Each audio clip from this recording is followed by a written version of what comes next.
What's going on, guys? Sorry to make you wait a little bit, even though this game, you know, this game went off the air. I mean, it was so the old pull the plug. The old technical Be a difficulties. real shame if we just. Oh shoot!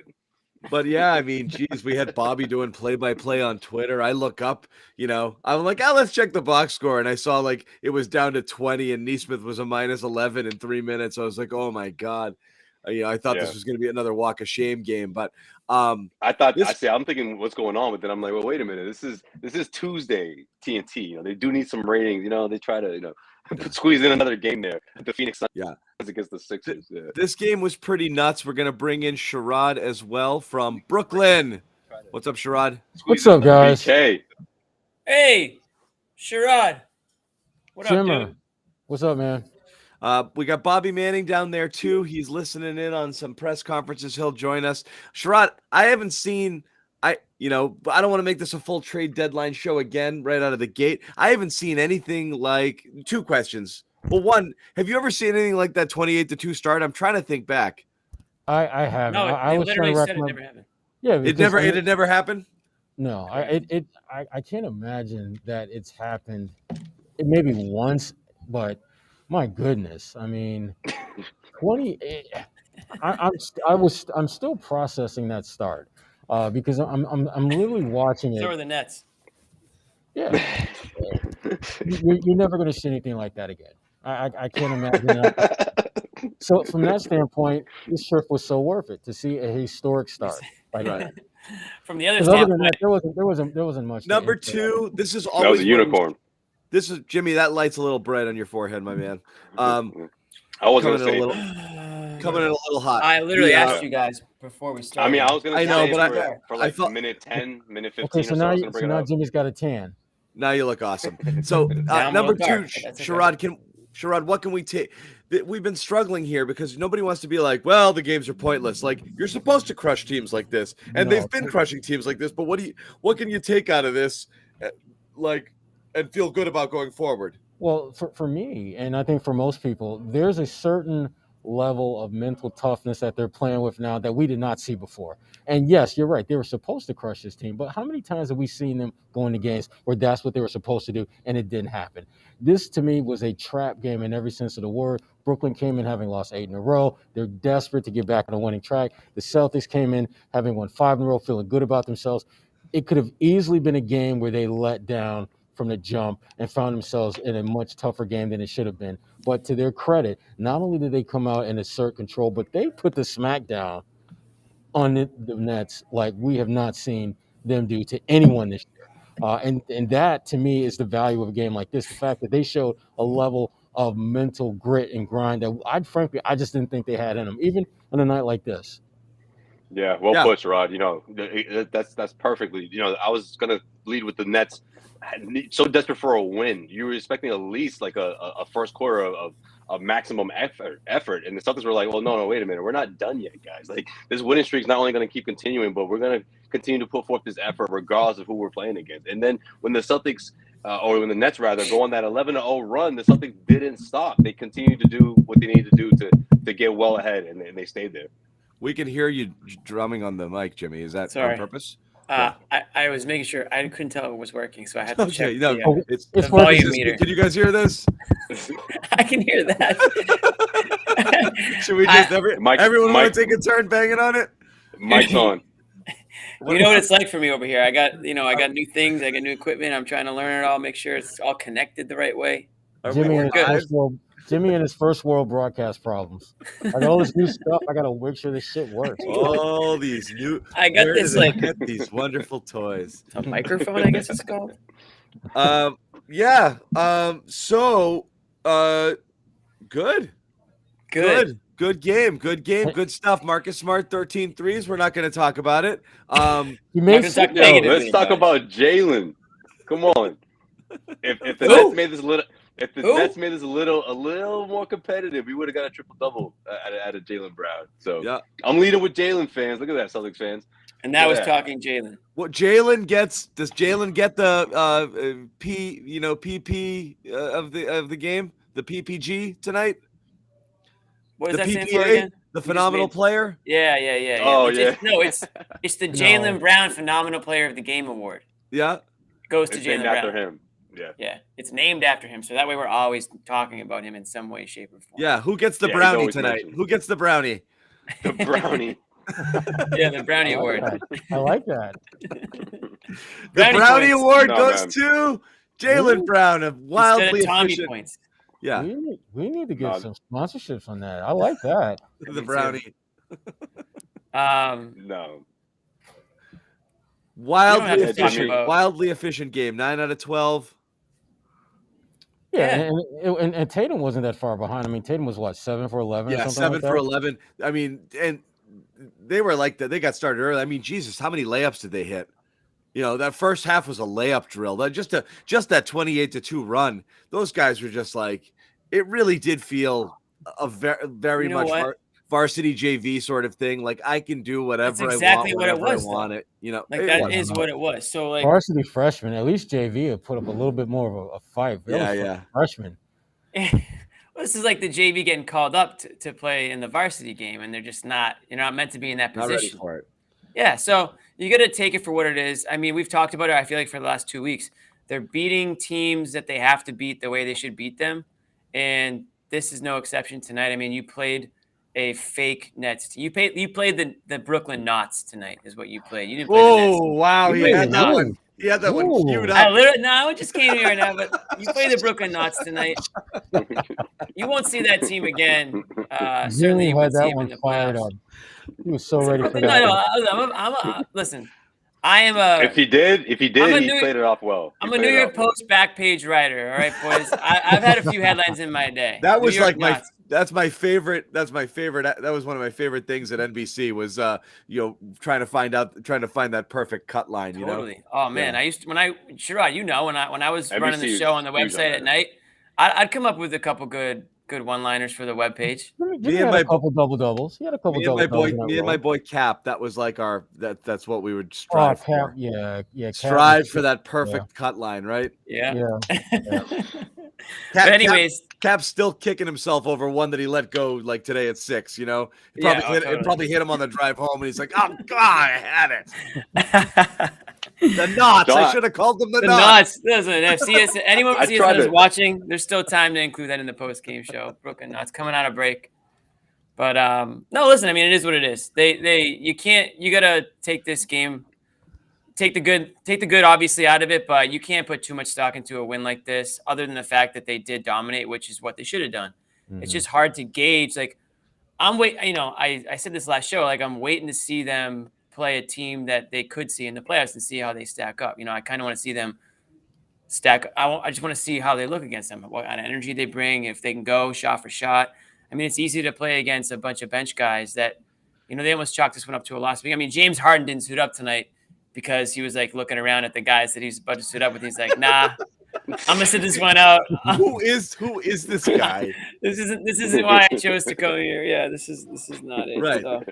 No, you don't want to look too far ahead in the schedule, obviously. But that game against Philly coming up on the 15th, to me, that's going to be the litmus test for these guys. How are you going to play against a team that you could conceivably see in the first round of the playoffs, who has a phenomenal talent in Joel Embiid, who's having another MVP-esque type of season? How do you handle those games? That to me, because again, at this point, they're doing exactly what they're supposed to do. But I wrote about this for fullcourtpressbulletin.com. The Celtics are playing with a level of mental toughness that we just haven't seen from them all season long. And they're trying to rewrite the narrative as to who they are this season. Because remember, their season has really been broken up into clear, defined chunks. First off, they were underachieving. Then they became average. And now they're looking like the team that they were hoping they would be from the start. Defensive-minded, clutch shooting. But the one flaw that they still have, which I think is still obvious, is they don't have a bench. I mean, other than Josh Richardson, Dennis Schroeder, Grant Williams, that's pretty much your bench right there. So that's where it's going to lead. And again, as Sherrod Blakely said, you can catch all of his stuff right there on the screen. Subscribe to Full Court PressBulletin.com. Jimmy's going to go bang the mic a little bit, make sure he's okay. He'll be back. But what you said about the bench, I think you just kick him out. No. He's good. Everybody's universal reaction tonight when the bench came in and that lead went down was kind of that same thing. I think everyone now, so I think all of the trade Schroeder people have now finally realized trading Schroeder probably doesn't make you better, because the likely thing that you're going to get is only cap relief and really not much of a return. We've seen the offers at this point, and it's kind of like, I'll give you the worst player on my team, which will get you under the cap, and I'll take a pretty good player, which I can use to make my team better for 2 or 3 months. Deal? And that's kind of what they're stuck with. And you're going to hate I'm telling everybody, you're going to hate the Dennis Schroeder trade. Fact. Okay? Fact. So when you watch the bench here, and then they come in and like all of a sudden the lead goes and everyone's like, oh boy, can't play the kid. That's what, if you want to win, don't trade Dennis. If you don't care about this year and whatever, sure, trade everybody and let the kids play and develop them and so forth. But the people who are starting to think that this team's got something, trading Dennis makes you worse. It's going to be bad. Right. If you're going to move him, it has to be the first of 2 deals. Like if you're going to move him and you're going to get cap relief, you got to bring in someone to fill that void, because your young kids aren't ready. Either they aren't ready or they aren't good enough. They weren't given a chance to be ready, but they're not ready. You're right. Right. And that, to me, if you're the Celtics, that's part of the dilemma that they're in coming up on a deadline. Do you move a guy like Nesmith and Romeo for, let's say, a Terrence Ross or, someone whose pedigree is scoring the ball? Or do you move Schroeder, get some cap relief, and play the young guys and see what they can do when they've got a guaranteed 10, 12 minutes every night? I'm a little bit nervous about that, because I'm looking at Nesmith tonight. I mean, he had some amazing looks, and just you could tell as soon as the ball left his hand, that shot had no shot. And that, even with more minutes, is that really going to change? I mean, yeah. So it's possible we bought a lemon there. We don't know that Nesmith can actually shoot. I think that was the fear, was the sample size was so small in his final year of college that, sure, the percentage was through the roof, but it was a Bobby Manning sample size. It was like, he was 4 for 10 from 3. He's a 40% shooter, get him. But yeah, right. he just didn't play. No, that's a great point. I'm not trying to laugh at Bobby, but no, that's a good point. You put it perfectly. And you know what else too? I think the core of the Celtics team has taken off, and they've left the entire team behind. Like, they're just on another level. Their continuity is on another level. And I'm not quite sure these guys can just catch up at this point of the season. They've taken off. They're surging. And I think right now, even though the competition isn't quite as top notch as one would like it to be, these blowout wins, they're doing exactly what they're supposed to do in A, collecting wins, and B, catching up in the standings. They're beating teams that are ahead of them in the standings. They got a couple of meetings coming up against the Hawks and the Nets of the world. This is a great opportunity for them to continue to surge up the Eastern Conference standings. Well, and between now and the All-Star break. What do you guys want now? Like a month ago, I think it was best case scenario.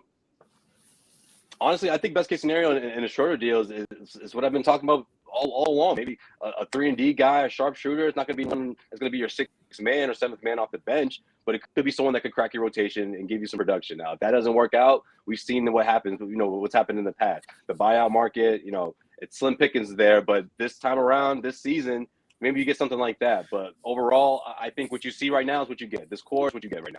It's what you're going to probably see more or less to finish out the season. But the Celtics strategy at this point, based off of reported deals, which we can't know how close that is to anything real, which camp it's coming from. However, you can aggregate all of it, mush it up into a ball, and come away with a general understanding of what we think might be happening, which is the Celtics are trying to get value from Schroeder in something that might be something that they can use beyond this season or helps them in another thing. I think the doors are getting slammed shut in their face, and people are saying, no, I'll take Dennis, but give you virtually nothing, and you save some money, and maybe I'll throw in a 2nd-round pick. So you're forced to make that. I think the same thing is happening with Richardson, where they would trade him if there was a 1st-round pick involved, but it doesn't seem to be. And really, they're talking about moving him for lesser value. Right now, he has tremendous value, not just what he does on the court, but his salary is so manageable.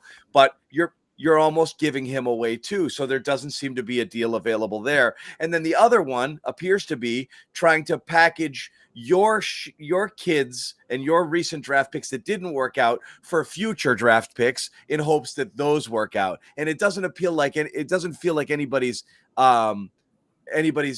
jiving with that either. So right now, I think, and Sherrod, this is my concern, is that everybody knows Brad has clear instructions, that save the money, and they're not dealing with the Celtics. You know what would be great is the Celtics should almost make that cap saving move now, trade Dozier or something for nothing just to get under, and then you could be free and easy. But the pressure of those guys to get under, and it's getting close to the deadline, you haven't made the deal that's gotten you under, means you don't really have to give the Celtics anything right now. And I think a lot of teams know that.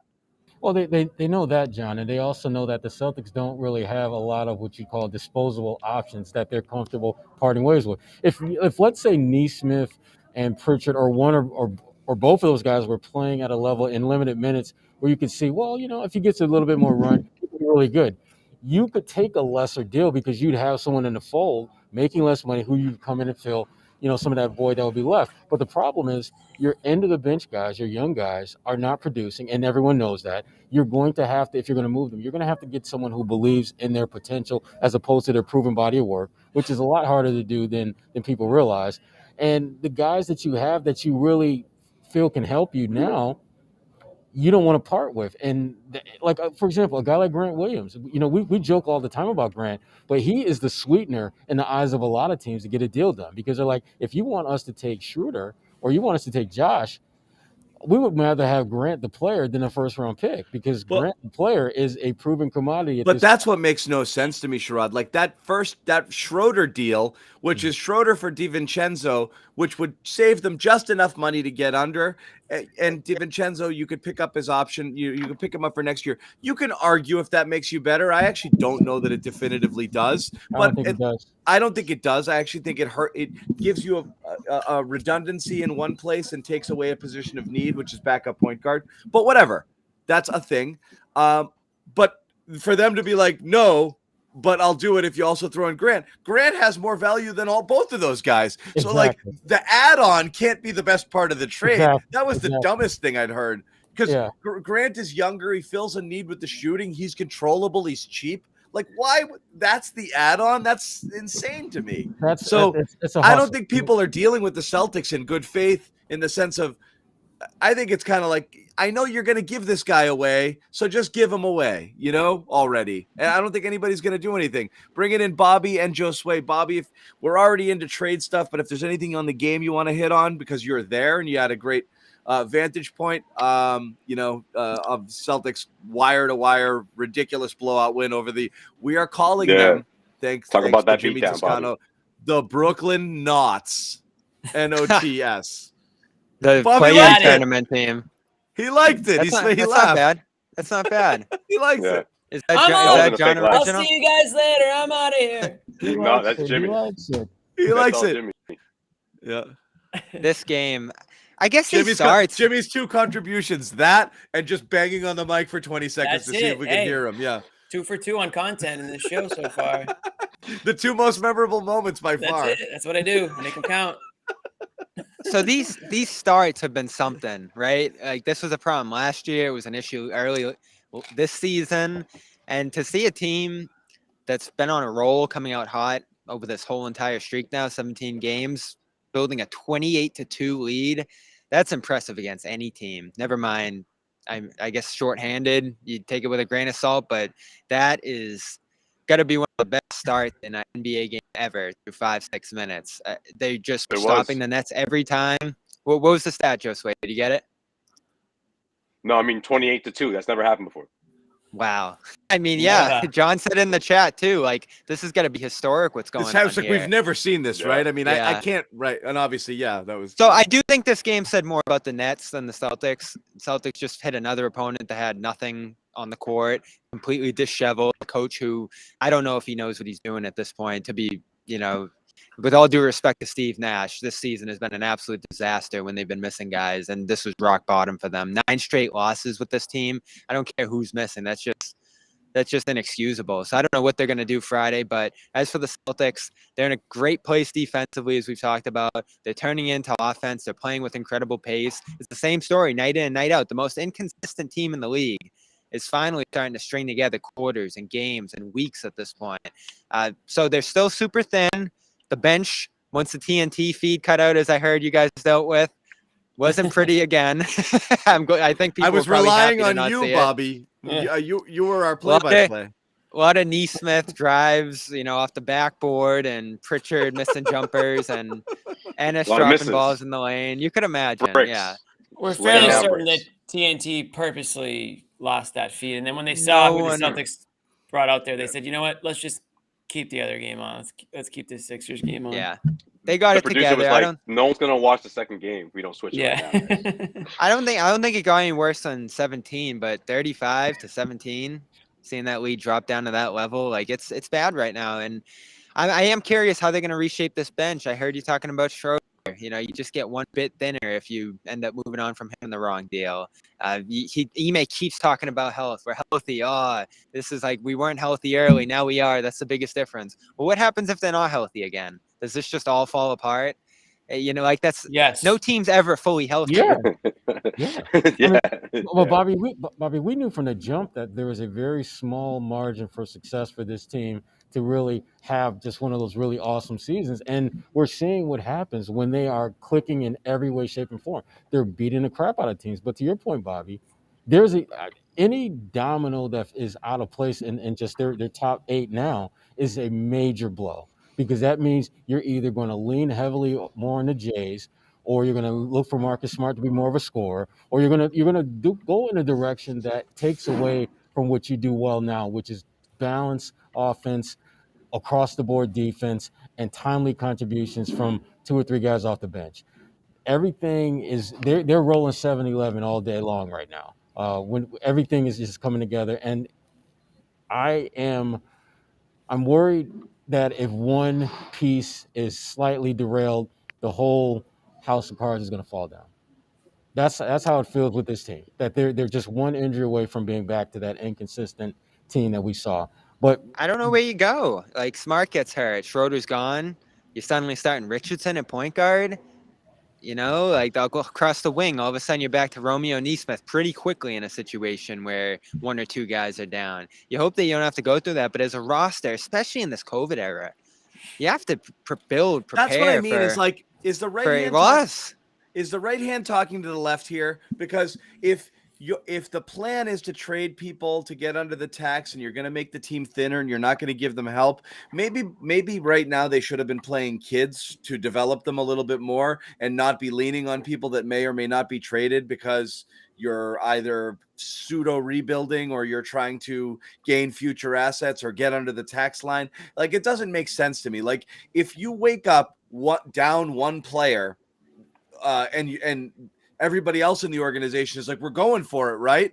That's terrible. Like, that's just you're they talking can't about even like sustain. I know everyone was talking right about now. like the Red Sox were bummed out because they didn't make enough moves at the deadline. There was all these pieces written back then. Everyone was dragging and they're blah, blah, blah. And the Red Sox actually made a couple moves at the deadline.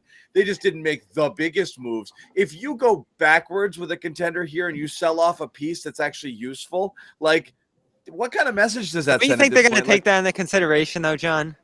I think the Celtics, if you see again other teams around you improving or making moves and you intentionally go backwards for the clear purposes of only saving the owner money and getting under the tax, that will be a little weird. Whether or not the entire team thinks Dennis Schroeder is an answer or not, it still signifies what they're doing. And that's not believing in you and not really caring about what happens out there, just kind of going through the motions and punting this season towards next year. And if you do well, great, awesome. We got your back, but we're not really going to help here. I don't think that's great at this point. Now that they're playing well, if they were mired in mediocrity, they could look at them. So they'd have to look in the mirror and say, we have no one to blame but ourselves. If there's still a 500 team or a game or 2 under 500 and they're in the 9 or 10 spot, it'd be like, I get why they did it. We put them in this position because we sucked for this long, but they're ripping off wins now. You're in Jimmy said it last time. Wick's in a brutal spot right now. Are you buying in? I'm not buying in. I just don't think you have a choice anymore. I've always said my deals are the deals I want to make are to acquire talent wherever you get it. It's either in the future or now. You cannot do nothing. You can't do it. I've said that too. Yep. You can't do nothing. And it's not a tank or go for it scenario. It's a capitalize on an opportunity to make yourself better now or later. Do not do nothing just simply for saving money. As we said, they've burnt too many assets along the way just trying to save a buck. You can't keep doing that. You're just running out of stuff. Well, by doing nothing, they wouldn't be saving money if you're saying that if they keep Schroeder. Meaning do nothing, meaning trade just to save money and not make a move. Okay. That's I actually, agree with that. And that's intended to help you now or sometime, to help in some way. Right. I agree with that. I mean, I also am not a firm believer, and I think I've made it pretty clear why I don't think a lot of these wins are, real wins. I mean, I like that they are beating the teams that they're supposed to beat, but I think a lot of these wins are against teams that you won't see in the playoffs, or are teams that will be in the playoffs but didn't have their full roster at the time you beat them. Thinking about like the Bulls or the Heat, teams like that. So I'm not going to say that this is the, I think, Bobby, you sent me a link that it says like the Celtics are the 5th best odds to win the NBA championship. Like I just don't, I'm not there at all. Like I'm not even close to there. So if that's buying in, then no, I'm definitely not buying in. Do I think they're a playoff team? Yeah. Do I think that they can make it interesting? Sure. Do I think that, by trading Schroeder and for basically nothing just to save money is going to be a good message to send the team? Absolutely not. I think it's going to just make these guys, they're on a little bit of a roll right now. I think that's going to totally just sort of let the air out of their sails, if you will. And it sends a bad message. It sends a bad message to the rest of the league too. Players that might be interested, if there are any left that are interested in playing in Boston, like why do they want to go to a team that the owners aren't thinking about winning first? They're thinking about their own, wallets and things like that. Let's be honest. The Celtics over the last couple seasons, they don't have the best publicity going in their favor, whether it's ownership, whether it's players that have left, whether it's, the city in itself. It's just not a good, whether it's true or not, it's just not a good vibe around the organization right now. So you got to do everything you can to try to change the narrative. And it hasn't been easy, but I would say the last couple of weeks has been the best stretch of basketball we've seen in the last 2 seasons, really. I mean, yeah, it really has. Well, consistently. Yeah. Well, but hold on. But that's the thing, Jimmy, though. I feel like this is a great opportunity for the Celtics organization to come out looking great, right? They can say, look, we believed in these guys. We believe in this team, and unfortunately, we're going to have to sell these parts here. But at the same time, you can't sit there and say, oh, well, if Ime played the kids more, that this team would be where they are now, or even better. It would be the opposite. And then we would be having a different conversation about what Ime is doing with this team. Is decisions he making best for this team right now, or is he putting way too much faith in the young guys, or is he just following orders from Brad? So I think they did a good job and setting themselves up to let Ime do what Ime wanted to do. And then at the end of the day, look at the results, and we can move forward and say, look, if they trade Schroeder at the deadline for pieces in the future, it'll be forgiven, because it'll say, well, look how the team is doing, and all is forgiven at that point. No, isn't that the easiest way for them for the Celtics to come out great? You can't. It's not even about looking great. You can't. You can't not try to improve at this point. It's whether you believe. Why not? They can say we're buying into what we see right now.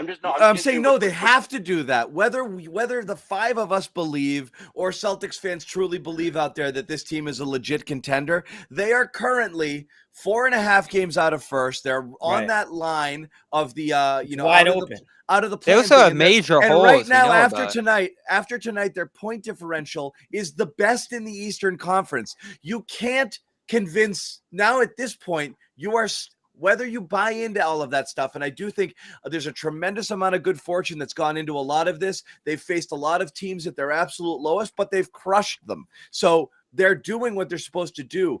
You can't. That goes into the point differential. You cannot, right? But you cannot head into this trade deadline and go backwards anymore. It's too late. You now. Wick has to. He says he's going to spend for a contender. At this point, they're in much better shape than they were last year. You can't just say I'm not spending for this team now. You have to eat it. And if there's an opportunity to get better and you go into the tax, so be it. You have to do it. The fact that every report we see and read starts with the same thing. The Celtics name might as well be the Celtics, who are trying to save money, who are trying to get under the cap. Every friggin' report, that's what it says. Yeah, and it's unreal. For what reason? I don't like. I hate that they're disingenuous we have a poor owner. too. I hate that they're disingenuous. Last year, they used the hard cap as an excuse. You set the hard cap on yourself with a bad move in Tristan Thompson. Now it's the repeater tax. The repeater tax comes along after Brown's gone. Like, give me a break with that. They haven't been in the tax enough years for the repeater tax to be a threat. And if it was, great. You're probably in a much better contention spot a couple years from now than you are now. What are you afraid of? You're at the ground floor still in terms of building this thing. Your coach has done an excellent job instilling some habits in the offense. He's an outstanding defense. So you're so right, John. You are multiple moves away from winning a championship. If there's opportunities now, and Lord knows there are, seeing what's going on around the league so far, it'd be horrible to just stand pat or just dump Schroeder. Like, something has to be forward-facing here. And real, they're not going the kid direction. They're not investing in those guys. They're not bumping them up the line. So the only choice you have here now is to consolidate and buy a little bit. The Celtics' recent play has made the choice for them. Whatever we thought was the prudent move a while back, Sherrod, I think now, I don't know how you see it. I don't know how you can do anything other than try to get better at this point. They have to. I mean, this team, if we're being honest and real, they fast-tracked the process a little bit. They were not supposed to be this close to that top tier of teams in the Eastern Conference this season. And yet, really, at this point, 4.5 games out of the best record in the Eastern Conference for the way they played this year. When you think about all the areas that they can get better at, all the areas of growth that they can go out there and harvest talent to come in here to help them, you have to at least be open to the idea of spending a little bit more than you want to, because the opportunity is there for the taking. You look at this Brooklyn Nets team. James Harden, Kevin Durant, Kyrie Irving together are amazingly awesome. It's not looking like that's going to happen anytime soon, and we don't know what the hell is going to happen before the trade deadline, let alone come playoff time. You look at Milwaukee; they're still good, but they're trying to figure some things out as well. Miami, they just beat Miami by 30 damn points last week. So, and again, they didn't have Jimmy Butler, but that's not besides the point. They beat the snot out of them, and they're doing that against anyone and everyone on the schedule. If you are an owner and your team is playing at that level and they're winning and they're steadily getting better with time, you got to do your due prudence and give them the assets to get over that hump and contend at the highest level, because they are closer than I thought they would be, to be candid with you. Are they close, or is everyone else just kind of falling back a little bit? It doesn't both. Are they really close? They're close because other teams have not played at the level that we thought they would. And at the same time, they're playing better than we thought that they would be playing at this point. So that's why it's a little bit more close. But if you're you know that what you're playing with now is good, but it's not good enough to get you over the hump. Right. And you have to make a choice. Are you willing to spend money now and try to take a shot at getting over the hump now? Or do you want to save money now, which will probably make your team a little bit worse? Because remember, Dennis Schroeder right now is your eighth man. Tell me how many eighth men are as good as Dennis Schroeder right now. There aren't that many. No, I'm still torn on him. I'm torn on him too, but I'm understanding the role that they have him in now. Bobby, which is it's different not than the a role he matter- was earlier. He called him the eighth best man. I don't think he's torn on him. You're not, Bobby. You got to stop looking at him as the guy you want him to be, and look at him for the guy he is and the guy he is for this team, and then think of a world without him, without any replacement coming in. It's worse. It's worse. John, that sounds like marriage advice. You're saying. It's the conversation you have with your daughter, which is like, you know what, daughter? You can't just lock in with No, you can't be with the one you love, Bobby. You love the one you're with, okay? Saturansky's not walking through that door, my man. Like, Schroeder is Now go work on your marriage, damn it. There's a chance. That's it. Schroeder's what you got, dude. I see some benefit. There's upsides and there's downsides to moving on from Schroeder. And, he hasn't played all that well during this streak. Let's be real. There's been a couple good performances. He's largely been minimized as they've started to play better here, which is no coincidence. I still buy into the fact that it could be addition by subtraction with him, especially if Richardson steps up in that role. I'm not thrilled about that. I mean, Richardson's 0 of 9 over the last 2 games, so I wouldn't go too crazy about him yet. So I'm torn. I am. Oh damn! Like if you move Schroeder, Celtics have turned a corner. Dudley's here. If you move Schroeder, are you suddenly in the buyout market? I mean, that could be interesting. There'd be minutes to great. I'm looking forward to Jeff Teague 2.0. Yeah. Hey! This year's buyout market could be a little more. Teague was my guy. I mean, this is fresh off of that crazy hot wire, whatever you want to call it. The because of COVID-19, everyone was signing emergency 10-day contracts. I mean, there could be some gems in there this time around, guys. That's true. Yeah, that's true. Bring back Joe Johnson. Bring back Joe Johnson. And even though I was literally just gonna say, just don't mention Jabari because everyone's gonna get mad in here. So even though he still hasn't broken through, I do kind of want to see Pritchard in Schroeder's role. I do.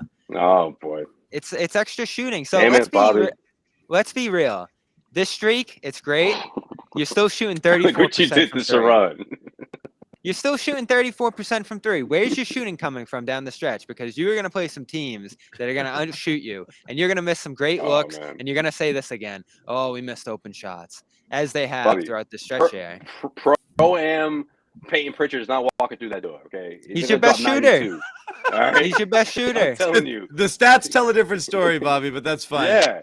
I take Grant a better shooter. He doesn't play. He doesn't play ever. No, Bobby, Pritchard. Bobby, you can't use small sample sizes when you want to and then not use them when you don't want to. I'm going off last year. Okay. Don't you dare use those summer league numbers either. If you're going off last year, then didn't DiVincenzo, wasn't he nasty? Dennis Schroeder currently has a better 3-point shooting percentage than Jaylen Brown, Jason Tatum, Marcus Smart, and Al Horford. Every single player of your starting lineup. At what point are we going to we're not calling Dennis a great shooter, but what are you doing? How are you calling Dennis a bad shooter and guys who shoot worse than him good shooters? This is what I'm confused by. Can we because I watched both of them shoot. Schroeder's crazy in the release. That doesn't make him a feasible. So Bobby doesn't like his form, and that's why we got to get rid of Dennis. And he's a career 33% or something like that. Bobby, the shooting coach. We are not gonna. Drew Hansen here doesn't like. Yeah. You weren't supposed to agree with that, Bobby. Pull it to the court. Let's see your shot. We are not like Bobby. We are not gonna sit here and pretend Dennis Schroeder is the answer for the shooting. We are not. But to continue to say Schroeder misses shots, and that's because we didn't trade for another guy who shoots 34%. DiVincenzo, what's he? A career 34% shooter? Like, where are these guys coming from? If you have somebody on your team that regularly knocks down threes at a 40% clip, they're not trading that guy to you. You know, like everyone wants shooting. Everyone got the memo. You know, shooting's important. So, like, which is the only reason, or one of the biggest reasons. I was going to say it's one of the biggest reasons why Richardson is out there because he hit the 40% plateau. Like that, the word is out. Like, but and everyone loves that. Yeah. Right. And that's a regression of the mean candidate right there. We know what he is from 3-pointer too.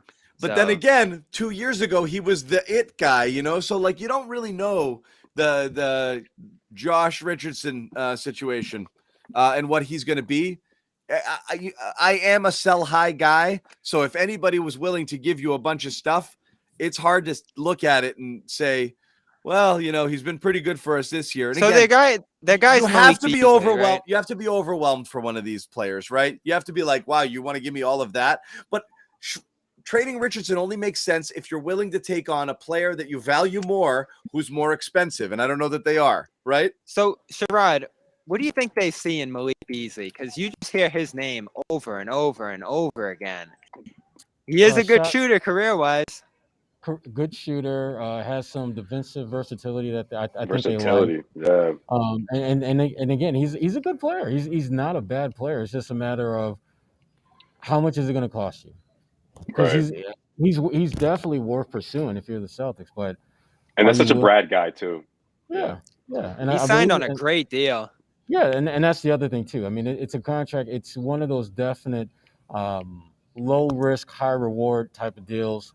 That's Right. long term, and it frankly it gives them another guy. And again, you talk about your top 8, he fits in perfectly. He's an up. If that's your 8th best player, you're doing well. You're doing He's well. 24, 14 million this year, 15 million next year, 16 team option in 2024. Yeah. So you're really on the hook for a couple of years, and again, because of his age, he's looking to play his way into another deal. Obviously, probably he's thinking more next deal, 20 million and some change. But he's got to play well to do that. And part of playing well is being in situations where you're playing with a team that's winning, and that's something that he's not done a ton of in his career. But again, he's a guy that if you're the Celtics, he absolutely have to have him on your radar and see if you can potentially get something done. Because if you're talking about moving Schroeder and getting him in return, I'm for that. I am all in on that. Absolutely.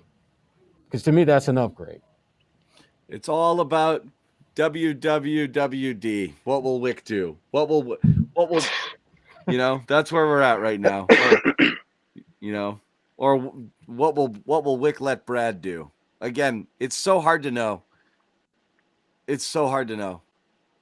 It's, again, we've prejudged their strategy before it's been made, but I just feel like everything's kind of headed towards like nowhere land, right? And you're not looking forward to the other side of that trade deadline, huh, John? Why do I hear like big "I told you so" in the near future? It's not I told you so. Hopefully I'm wrong. Hopefully I'm wrong. We all want to be wrong. We're not. This isn't like a prediction. This is just reading the tea leaves. This is just the way it looks based on everything we've heard and everything we've seen and every move they've made. And we go back to the Wancho thing, obviously being like that was the money you got rid of that you could have used for matching if you did want to trade up into something that was more expensive.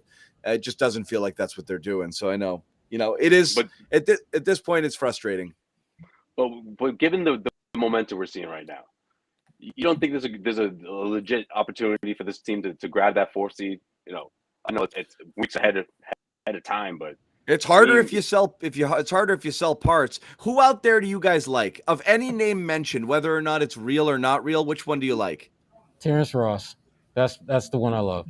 Yeah, I know you like Terrence Ross. And he's probably gettable for nothing, right? But you got to spend yeah. His contract and Josh Richardson's contracts are almost they're pretty much the same. Essentially. You would swap them? You could swap them. I wouldn't swap them. I would like to have both of those guys. But I think you can put together some spare parts and get him. I do believe that. That's something like Neesmith. I think that's an underrated option, right? You guys knew how I feel about Buddy Hield, but yeah, after Buddy Hield, that was my guy too. Terrence Ross, I like. You could still get Buddy Hield, I think, Josue. Maybe. I don't know though. I think Indiana's. I don't know. I don't want him. He makes a lot of money. He too does. much damn money. He's too much of a one-trick pony for me. And he's 36 years old. Yeah, that's the one trick this team needs, and he's not 36. He's not. All right, he's on the right side of 30, not the left. You could stack contracts like Sherrod said here. He's in his second year. Everyone is always shocked when they find out Hield's age. It's just funny. Isn't he playing in a rookie sophomore game this year? The first 30-year-old in a rookie sophomore game. In terms of what John's talking about, he's not eligible, Sherrod. All right, it's the first year. This Richardson thing's so interesting to me because he's clearly coveted right now. He's playing so well. You got him on this 2-year deal. There's something to selling high here. Now, I didn't like the Lakers offer. Once I really thought about it, that 2027 pick's just too far out. I guess he didn't work in the 2027. That's the one you want. But how do you feel about Richardson? Yes, by the way. You want a Lakers pick in 4 or 5 years. But if you're the Celtics, though. Yes, if you're the Celtics, you do. For Richardson. A Lakers pick in 4 years or so is gold. LeBron's there for 2 more. I felt that way too until I just thought, that's after Brown's a free agent. That's after Tatum's a free agent. I know. Well, that's going to be your next one.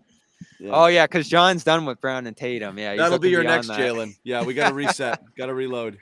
No, I don't think you do that, and they said no to it anyway, so we know they're not interested. But DiVincenzo, Josue, So Jared did right, that there's a chance they could still do the Grant thing. Like they balked at it now, but they could return to a structure He didn't like say that. chance they do the Grant thing. They said they might look at the deal again, but it doesn't necessarily involve Grant. The Grant thing is stupid. I don't think that's, Yeah.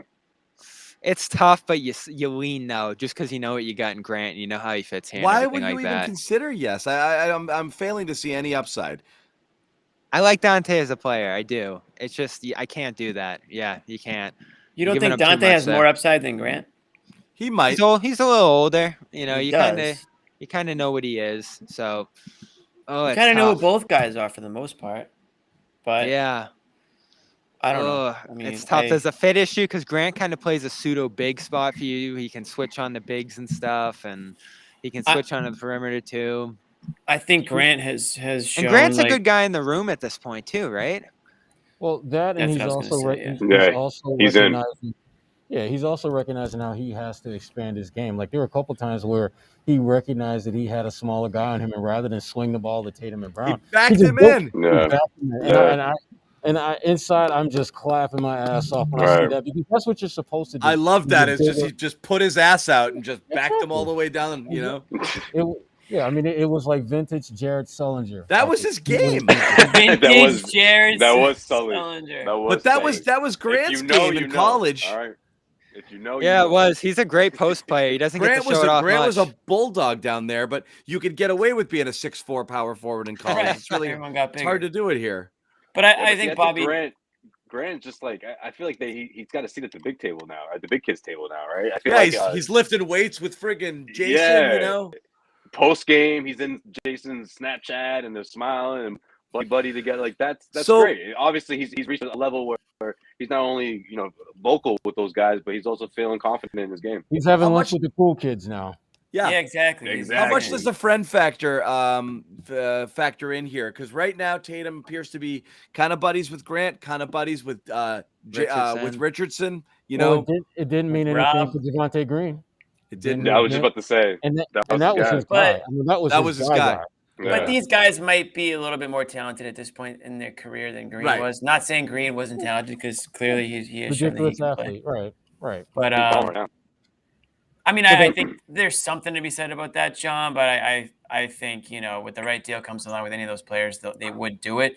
That being said, Bobby kind of hit on it. I think Grant has kind of gives these guys a little bit of a good attitude, leadership in a way. I mean, we know that he's a very smart guy. And I think that's maybe rubbing off on some of his teammates. And I think they appreciate him a lot more than maybe they have in the past. I think we all do. Let's be honest, right? So, he's also one of the few guys who they've actually brought in and developed into someone who is serviceable on the floor. Right. Sure. It's crazy to think that it wasn't that long ago when this guy could not make a 3-point shot, and now he's like a freaking 40% shooter. And so, credit to him for just turning his game around, and credit for the Celtics for playing their role and helping that come along. You think Grant cracked jokes with Jason when he was missing 20 in a row, or not? You think they're that tight or not? They might not be that tight. That's pushing. We just invited you to the cool kids table. Don't get it twisted. Exactly right. That's communicate yourself. Do you feel like he's on the end of the table? He's not that comfortable yet. Right. He's not that comfortable yet. Right. Yeah. He's still feel like he's still clearing the trays for everybody at the end. Yeah. Do you guys feel like the next person that asks Jaylen Brown about his all-star snub is going to get punched in the face? Like, I feel like he's given he's given the calm, it is what it is answer a couple of times, and Hayes asked it after the game, and he's the look after Hayes was asking it, he's just like, oh boy, here we go on national TV. I'll do this again. It's national TV. I'll keep my cool, but I feel that the next person who's like, yeah, he gives a good answer every time he's asked that is just going to get their head taken off. And then Hayes like paused for like 3 seconds, so he's just like, go on, like come on, say it. He's like, it sucks to get snubbed, right? I mean, you're brutal, right? And he was like, I still don't think he got snubbed, though. He didn't to this point. No. If there's one more replacement, though, he should be next. I don't think Jared Allen's ahead of him in my eyes. Jared was my I don't think he got snubbed. And shout out to his head coach for putting that out there before the news dropped. I thought that was a really good heads up, sort of, low key heads up by Ime when he said, look, I love that stuff. Yeah. Like when it comes to me voting for All-Stars, it's all about the record. In other words, our record doesn't reflect 2 All-Stars. It's pretty much what he said, and he said that a week before everything was announced. So I thought that was a good way. Did Wick tell Ime not to vote for Jaylen? No question about it. So that's what happened, right? Wick said, definitely. The order came from up top. Wick said, "Do not vote for Jaylen. We need that $2 million.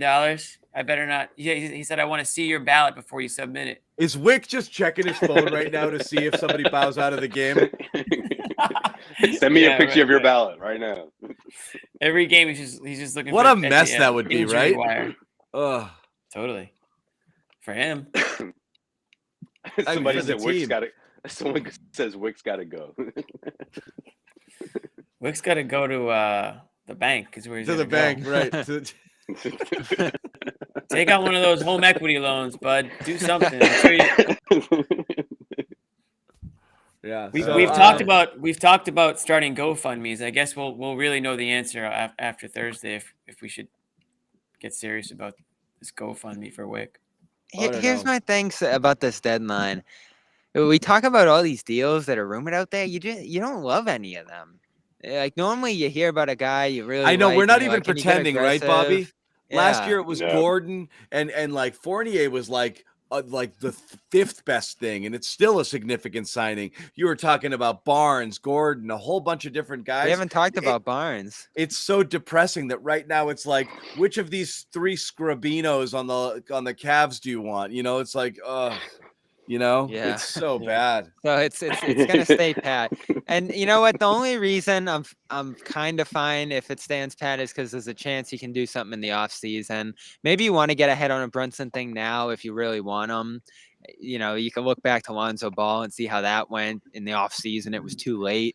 But a thing like that, a sign and trade, you do kind of need your books cleared. If you want to revisit this Beal thing, your books got to kind of be cleared. So that's the only competitive advantage to the salary shedding thing that they're doing a little right now. But yeah, you know, who are you going to get, Jimmy? Like, you throw these names out, then just there's only a select few that are attainable to you. And I don't love the Beal thing as a solution either. But if he wants to come here, you'll take him, right? If he wants to come, sure. I haven't heard anything like that. Yeah. But. That's a big especially now when he's out for the rest of the season. So you're going to give up Rob for Beal in a deal for Beal? That's what it's going to come down to at this point. It's got to be Rob Smart everything at this point, right? I know, but he's going to be he's going to have to be the centerpiece, right? Unless he does the sign and trade route, then you essentially sign him. You just match the contracts. I don't know if he'll do that to Washington because he does feel indebted to them a little bit. It appears wants to get them some stuff if he does leave. That makes no sense to me. Why would you weaken the team you're going to? Yeah, that's a good point too. So we'll see how that situation pans out. For the first time though, and obviously he's done for the season now. Today they announced that.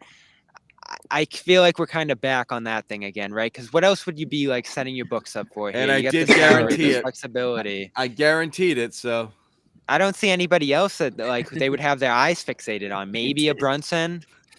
I don't know, but. I have a lot of competition. That one show where the show started and all you guys were like, "It's a done deal. He's coming. It's settled." But yeah, why we all thought that. What was it that like they were like? I forget. They were setting their books up. At each other. It was a year ago, by the way, everybody. I forget what it was. Yeah, you're like, deal in Boston. It's settled. It's done. It's a done deal. I called it. Yeah. How about Horford? You're not wrong yet. You're not wrong yet. Right. My first apology cam ever will be if Beal doesn't come.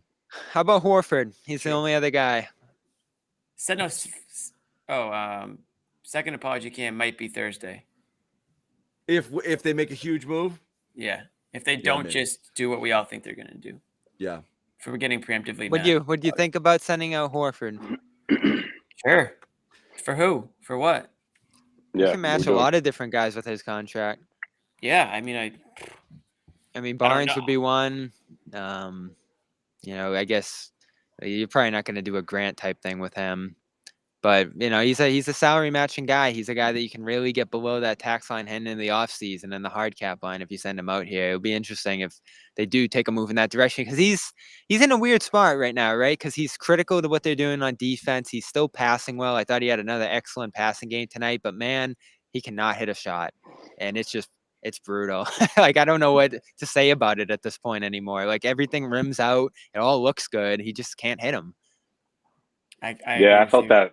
I felt that today. Yeah, in this game, but I don't know what you get out there. You know, I mean, he has those extra years that are on the back end of his contract. Sure, they do go down. The money goes down year by year, but right now, I just think it's a tough spot for them to try to trade him, and especially you mentioned Barnes. Do you think Sacramento still would trade someone? I don't know. How do you read that, Sherrod? Are they keeping Barnes after all this? I think they keep him after everything they did today. You know. I think right now they're looking at what are you going to offer? I think they'll keep him because in their minds, I think worst case scenario is we've got a veteran who's good locker room guys, not going to cause any waves or any trouble, and that can help develop some of the new guys we're bringing in, some of the young guys that we want to develop. But if we get a team that's willing to give us like a first round pick and a player on an expiring contract or a player who has a very manageable contract, then yeah, they'll absolutely move him because they are scorching the earth there. They're starting over. And again, I feel bad for Sabonis because, you know, that team, that's Siberia. That's basketball Siberia. You are not going anywhere with that. Here's Bo Pet, heavy.com, with some fresh rumors here on. He's been playing well, and he's been a good part of what they've been doing lately. One league executive said, I still think they might prefer to move him, but now they're looking for an asset in return. They don't feel like they have to trade him now, and they'd like to turn him into an asset next year. So John talked about there's other ways to get an attack here. Maybe you end up hanging on the Schroeder, and people would lose their minds on Thursday, but I think we'd kind of look at it and say, he's probably a good guy to keep around if you weren't going to get anything for him anyway. John, your mic's not working. Bobby, who was that? Who was he talking about? Who's Bullpit talking about? Schroeder. Oh, okay. That came out today? Now that just came out a few minutes ago, yeah. Like I said, Schroeder is your eighth man right now. And look at what he's making. Look at his position in the pecking order of your roster, your lineup, and your rotation. And then you decide, is the talent that he brings to the table as an eighth man worth more than the potential savings and luxury tax benefits of moving him? That really is the that's the calculus that has yet to be determined. And again, a lot just depends on what the offers are. If you're the Celtics and you feel that he helps you more as a player than he can help your books, then you keep him. This is also from Bo Pet. The Kings, another deal's coming. This deal's just part one, a source told Bo Pet. So maybe it is Barnes. Maybe something else is coming there, blowing it up even more. And then looks like the Pacers rejected a Grant Turner swap, which is interesting. Jeremy Grant? Ooh, yeah. That's interesting. Just making sure it wasn't. How's my mic on? Power Grant. Yeah, we got you. Yeah. Damn. So Bo Pet, John, saying that maybe the Celtics don't necessarily move Schroeder. Well, we shall see. We shall see. Anyway, what do you guys think of that? About that? Speaking of the Kings and the Pacers and all that stuff, what do you think of that trade, guys? I mean, if they're really talking about bit here, yeah, I just want to say real quick about the Kings. If they're really talking about blowing this thing up, I mean, sure, someone like Al Horford would definitely help that team's defense for sure. They could certainly use that up front. He could be the anchor for that team, but I don't know if that's it. You know, I mean, the first round pick would have to be thrown in there for them to even consider things, right? And yeah, I don't know. I don't know if that happens. Quick program I don't note, know just letting Barnes everybody know. Quick program note, Josue, just and I want to come back to what you're saying. We're going to do a trade deadline show leading up to it on Thursday. Whoever's around, at least Bobby and I, any of these other knuckleheads able to jump on, might have some guests. We will talk about. Thanks for the invite. We will talk about. Well, like I said, I know you guys got other stuff going on too, so I don't want to. You clowns want to join us? I don't want to commit. Yeah, that was a nice. I guess if you're, if you want, you can come. That's like with the old, yeah, you can come if you want. Yeah, if you want. After you overhear people talking about it, you can come if you want. But... Yeah, if you want, it's not gonna be that fun. But you guys have daytime alter egos, okay? You put on you go work at the friggin'. I see it really interesting. Yeah. I see it really interesting. Yeah. I'm gonna cue this up, John. I love this right here. What are you trying to do? All right, Bob's about to blow up the show here. Oh my God! I don't know what he's about to do. Oh God! Hitting buttons. Okay. It's just a comment. I thought he was gonna press detonate something. That's All not of us bad. start floating That's around what the I'm. screen. That's what I'm kind of thinking about right there. And listen, it would kill me to see Horford go out the door, but you got to trade somebody to get something. And How is that? is a nice. How is any of that killing you to part with? Yeah, Horford? I'm struggling with the killing part, Bobby. Horford. I mean, Horford's still doing a lot I'd of good say- things for you. I'd True. say they would probably go with Alex Len though. I mean, for the Celtics, That's No, not you enough. Go with Holmes. That's not enough for the Celtics to give up. No? Yes, it is. No chance. Wait, That's it. Wait, For which side's Barnes? not enough? The Celtics are not giving enough to get that. right. Oh, I American definitely dream, think you are. John. A first-round Yeah. pick? There aren't many first-round picks flying around right now. I don't A think first so. round pick that will be somewhere near the middle to latter part of the first round. First round. Well, Yeah. most teams are getting second-round picks, so it's better than that. I don't see it. I don't see what. Yeah, it but does for you. in those deals though, Bobby, those picks are like the last. Sacramento good thing about just the made a Packers. deal to get better today. They're going to Yeah, trade for Horford something still helps you. no, they're going to make it now. They're going to make a trade that's going to make you better in the future. Like, well, that doesn't make any sense. They But just made it. Sacramento whether or doesn't not make sense. Whether or not they're ready to win today, they just made a trade for the present. Now they're going to give away pieces that help them in Horford the still present helps you for the today. future. He does. Come on. Not On the really, court, dude. on the court, the Kings are better if they make this trade. Defensively, yeah, where they need the most help. as Defense Josue doesn't just matter. said. Oh, ask a Kings fan about that. It's been a couple of rough years. Find me a You- Kings fan. on to that. No, ask. you Defense- can't talk to Kings fans right now. They're just losing. Let's Defense get Draper matters. on. That's it. Defense matters. You don't trade for defense. Like you're not giving up. These players. These are hard to find players that can create offense. You don't give them away because Al Horford's defensive rating with this particular unit on the Celtics. But you're getting a is pretty good. first-round pick. He I mean, can if go- they All right, well, moving, If All right, Horford well, goes John- there, I guarantee like the defensive numbers will drop off tremendously. He's benefiting tremendously from playing in this unit right now, and Yeah, that's it's a rising up team his value. defense. It's a team defensive effort. Al Horford is not going to go there and change that a Shut down, team's like, defense. Yeah, Yeah. like, what's he gonna do? What's Better than- How much Horford longer do I gonna have to look at this comment? he's better than Holmes on that end. I mean, Oh, it's yeah, not in yeah. front of me You to didn't- pull down. You didn't control that. I thought that was you. I forgot. No, he put it up there. In other words, take this shit down right now. Get it down. No, All right.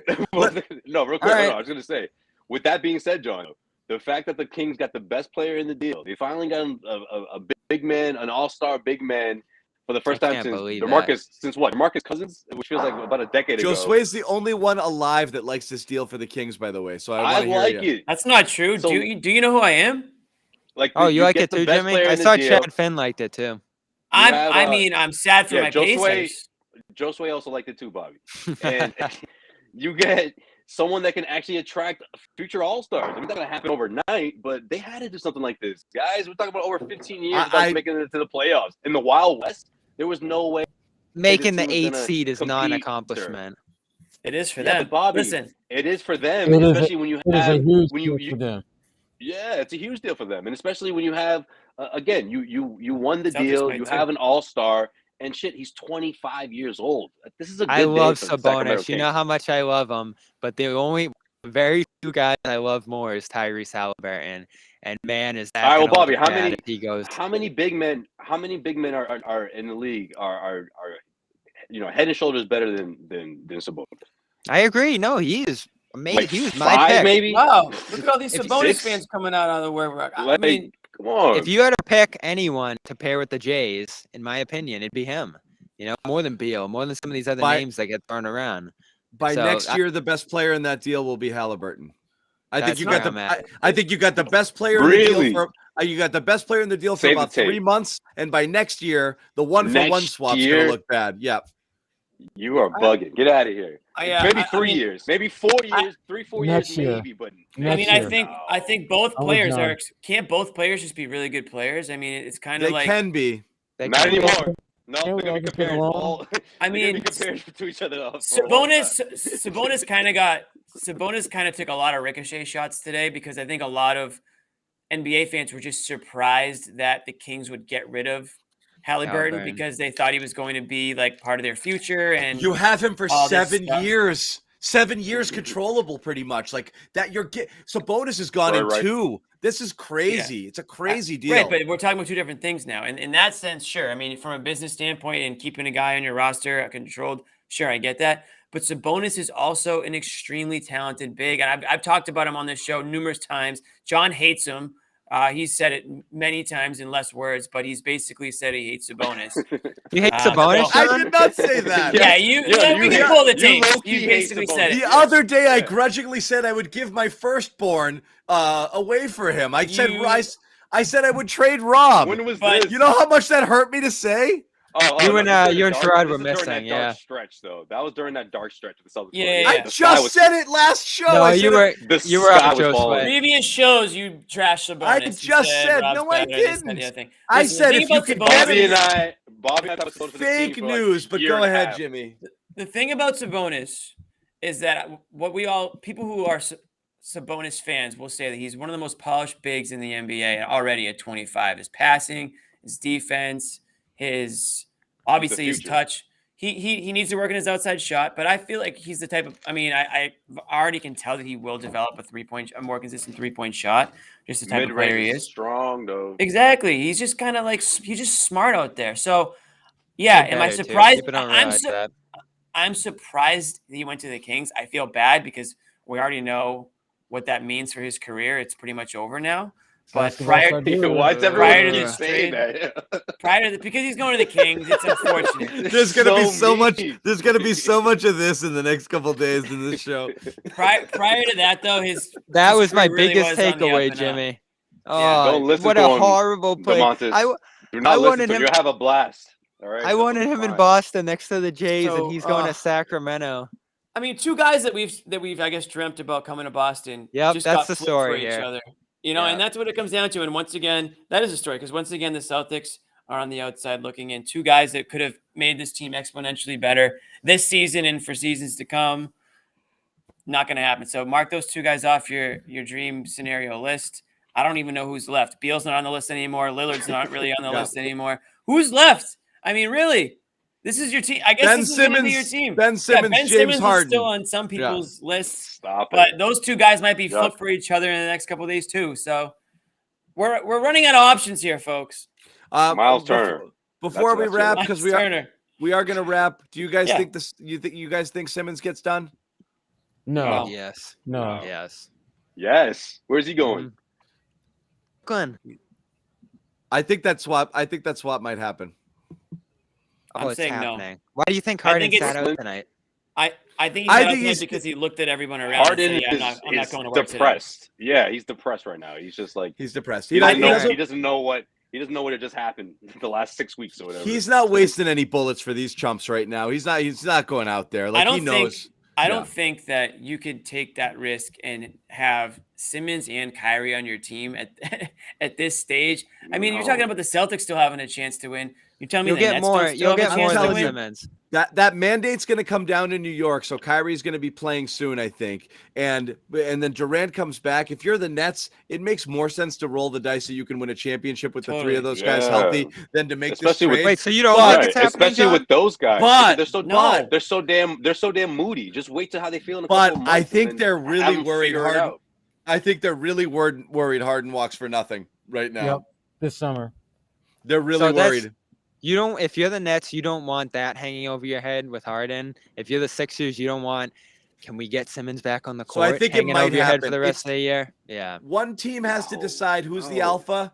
So who's the needier one? Because right now each team's waiting for the other to up the ante a little bit, and that's the game of chicken. I think if they both like the framework, they would do the deal. But right now, one side's thinking like, I'll do it. You just got to throw in this. And the other side's like, what? I'll do it, but you got to throw in this. And I think that's where they're kind of stuck. Sixers need it more. Harden that's will be not on the true. court. Yes, they do. If Harden walks for nothing, how much is a 3-month rental worth? It's not worth a huge haul. It's how you look at things right now. It's really. I think there's too much uncertainty with both those players that these teams just are going to stay away. Yeah. There's more with if you're Harden. Philly. No, there's more with Harden. Simmons because Simmons isn't playing the rest of the year. He is. That's a fact. I just think if you're Brooklyn, oh yeah, I'm saying Philly needs to get this deal done more. That deal's gonna be waiting for me in a few months, and you might as well just try to put these three back together and have them figure it out. And if it comes to the end where Harden wants out, then you can call Philly and say, all right, let's do this thing. Like, that offer is not going anywhere. Ben Simmons isn't going to go anywhere else. Who else is calling right now?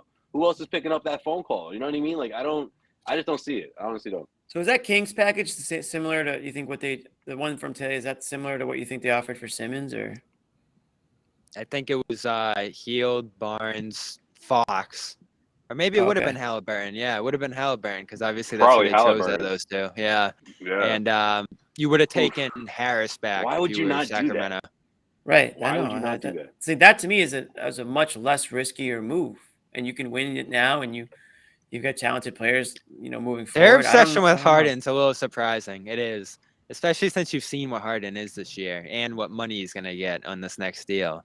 And maybe they're using this as a diversion of some sort, and they're going to try to pump up everybody else's offer using this. Certainly Sacramento did not take the bait on that. They went ahead and did what they did, but you still got Atlanta, you still got Detroit, you still got numerous other teams I think would still like to have Simmons here. So maybe they pivot and do a deal with the Hawks or something here. Who knows? I think this has a lot to do with Embiid. Honestly, I wouldn't be shocked if Embiid's the one saying, "Look, that's my guy. That's a guy I would love to team up with. You bring him here, we will get a championship." And you know what the story is? It wouldn't shock me. He seemed like he would be a Harden guy. If they keep Simmons, the story on Friday is, all right, is Simmons going to come back and play? And every day it's going to be like, oh, why isn't Simmons here? The deadline's over. And then eventually Simmons is going to come back. And how do you think that's going to go on this great team that's rolling without him and has figured it out? So that I think Philly has enormous pressure to get this done by the end of the week. You cannot move into let's get Simmons back on the court mode. You cannot. It's 2 years overdue. So why would another team take the risk and trade a lot for a guy like Simmons who they're not even sure is going to help him this year? Yeah, you might feel if you're the Nets that Harden's gone anyway. What's the upside if you're Brooklyn though? Like honestly, what is the upside that he's going to? I think he's a good fit there. I think he's a good fit there. Yeah. You think he's mentally stable enough to go? Who's in better shape right now, Simmons or Harden? I mean, Harden's got the hamstring. He's got this and that. We haven't seen Simmons in 6 months. We have no idea what type of shape he's in. He's not in game shape. He's healthy. Right. That's for sure. He hasn't even been mentally capable to go on the floor, Bobby. Like since he but he wants cried out after that loss. He wants out of obviously. Harden is almost as checked out as Simmons is right now. So I mean, you got some problems. And listen, what do you need if you're Brooklyn? You saw the defense tonight. That can change in weeks, though. That's the thing about Harden. Like he did that with Houston when he went to Brooklyn. If you're the Nets right now and you're seeing James Harden go through the thing he's done other places, and you're like, ugh, and you can't get assurances that he's staying past this year, you might be thinking abort. Like. That Kings game was scary. That Kings game, and again, I sent you guys that thread. If you saw those clips, that was late days of Houston bad. That was awful. The Nets should do this. Would the Celtics trade for him? For Simmons? For Harden? No. I think he got there, and he was like, last cool. year, he got convinced by Durant and Kyrie to come there. He got there, looked at Kyrie, and was like, oh no, and then this stuff happened this year, and he's like, and then when Durant got hurt, he's like, done. This is not what I signed up for. He's like, I ate cheeseburgers all friggin' off season. I came in with the idea that 80% effort is going to get me a championship, and that's really all I wanted to do. I don't want to be the guy. I forget who said this. I don't want to do this on my own. I wanted to join a super team and just cruise to a championship. I don't think he wants. He just does. He's not interested right now. I forget who said this, and it was a great point. Is Harden in a year or two Russell Westbrook, John Wall, that type of player on that new deal? I've made a huge mistake. What? Yeah, maybe. Maybe. So that's why if you're Brooklyn, Josue, get done with this now. Get him out of there. Don't even negotiate this next contract. This $50 million deal, and he'll be back in Brooklyn on 47 next year if he takes the player option. Everyone talks about how big Simmons' deal is. It's pennies compared to what Harden's about to make. And they would save, to circle it back to the tax, $40 million today if they trade Harden for Simmons. Bobby, he's not stable. I'm not trying to be insensitive here, but he's just not there. It's not gonna he's not gonna flip a switch when he goes to Brooklyn. The moment they make that trade, their season is over. Like if that's what they want to do, then okay, all right. If that's the direction, if they're tapping out now, all right, they're tapping out. But the season's already looking shaky. If you realistically think that they're going to make this trade with the thought in mind that they're still in it, that they're going to keep going with that, then you're mistaken. Like there's no way in hell. And then you're talking about a complete full rebuild, because after that, I don't know. It's not a rebuild. How do you have Kyrie and him and Durant try to figure this thing out? I mean, if it's not a rebuild, it's one on the fly. I mean, this isn't ideal. So this isn't what they had planned. So it would be a huge, not only a mistake, but it would just be the worst. Well, start early. One of the worst things they would want to happen. Start early now, because it might happen in the summer anyway. So get him in there. If he needs 2 weeks to get ready, you're already losing a ton right now anyway. Why shoot yourself in the foot if it's waiting for you in the summer? Like, I just don't understand that. I don't understand the logic. You might get more now. Philly might be desperate to get this done. You get a Curry, you get a Green or something in there. You get a shooter. I just think ancillary pieces. Nah, man. The Nets need to reshape their identity right now. You see what they're going through. It is not good. It's not pretty, and I think the sliding could continue. I'm wondering how big, like you talk about like nail in the coffin sort of things. I know none of the stars played in this game, but after watching this and Harden sitting on the bench here, this is like a rock bottom bad sort of thing here. Like you've got to feel 9 straight games, also you don't know how these conversations. Not for nothing, you're losing 28-2. Out in public, they're saying we have every indication James Harden wants to be here, but these conversations about him playing these last few games could be like an assistant or a trainer walking up and being like, James, you good? And he's like, and that's it. And they're like, oh crap. Like he's just like, nah, man, I'm good. John, yeah. When Horse on his podcast said Steve's lying. Like there's just nothing to it. I know he's lying. He's obviously lying. I mean, look, there was ESPN on ESPN Crime today because Woj came out. And he's like, no, they love him. And I saw that. Windhorse is like, no, man, they're freaking out. And he's doing his pouting thing, and everybody there's like, what's going on with James? It's a problem. They're pretending it's not a problem. It's a problem, like probably like Simmons level. Like they're really worried about what's going on right now. So well, I don't know. We'll see. Tons more to talk about. We do have to wrap. We've been going a bit. These guys are in Brooklyn. They got to catch trains and do different things. And, obviously report on the game still. So there's much to be done, but we will be back with a trade deadline show. Bobby and I, and whoever else, any of these clowns want to join, we might do. I'm in Brooklyn. We might do Twitter. We might do a Twitter Spaces tomorrow just to talk about what stuff's going on. We're shooting for 3 o'clock. Yeah, I'm gonna crash this Jared White style. All right, I'm gonna be walking. I'm gonna go on a run. I'm gonna join you guys on a run. Oh, I won't walk a Josue on this. I'm gonna join y'all like I'm Jared White. Just kind of like this, yeah. Jared White this thing up. I'll be in the car. I'll just have it on my dashboard. I'm sticking in Brooklyn for most of tomorrow. If something goes down, I'll be ready to jump on it. Bobby's Brooklyn tomorrow. So I'll be on the ground another day, just in case. I like that. Cool. You got big plans in Brooklyn? Milk that New York trip, Bobby. That's what I used to do. No, just in case Harden. Yeah, anything happens with the Harden thing. Ready? And he's like this. Bobby's like this the whole time. He's on alert. He's just like, guys. What just happened? Guys, I am in the middle of Brooklyn right now, waiting for the word. He got traded. He's gonna go happen Thursday, but who knows? That's what we do. We'll talk more tomorrow. Like I said, we might do a space. All the trade wins in the 24 hours prior to the deadline. Let's just see which way the wind is blowing tomorrow. If there's good rumors, good momentum towards anything going on, and plus we can hear from you guys and what everybody wants to do. But yeah, let's chat more. We've got a couple more days of this. Then on Thursday, just rage. Okay. When nothing happens. Angry John will be back. Oh, we're gonna rage, all right. I was not angry at all today. No, that's what I'm saying. You'll be back for when he's. Like I said, he's here. It's right underneath the surface. It's right there. It's just idle right now. Yeah. It's right. It's right there. I can turn it on like that. So yeah, that's it, guys. Again, good win, Bobby and Josue. Bobby and Sherrod, go do your thing out in Brooklyn. Jimmy Toscano banging on the mic. That's right. That's what we like.